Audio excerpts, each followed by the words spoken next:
কালো জিরে ফোড়ন দিলাম, আলুগুলো দিয়ে দিলাম,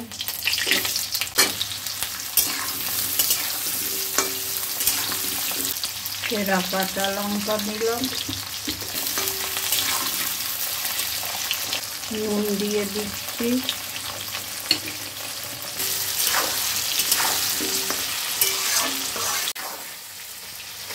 আলুটা ভাজা হয়ে গেছে। এবার আমি ঝিঙেগুলো দিয়ে দিচ্ছি,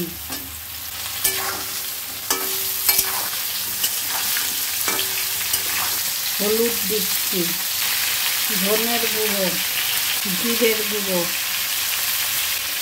আদা বাটা,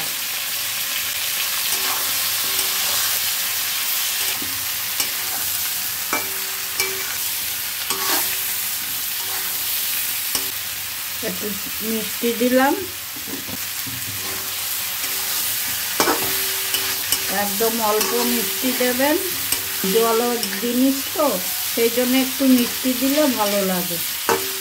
এবার আমি জল দিয়ে দিচ্ছি,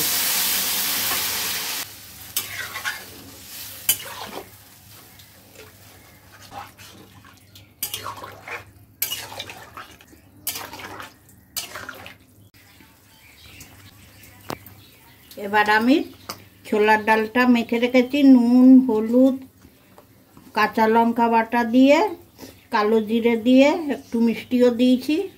এবার বড়াগুলো আমি কাঁচাই ছাড়বো।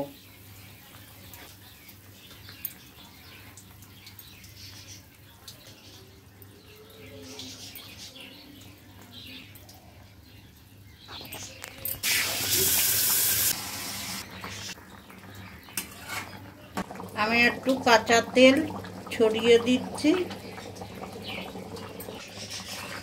হয়ে গেছে আমার ঝিঙে আলু বড়ার ঝোল।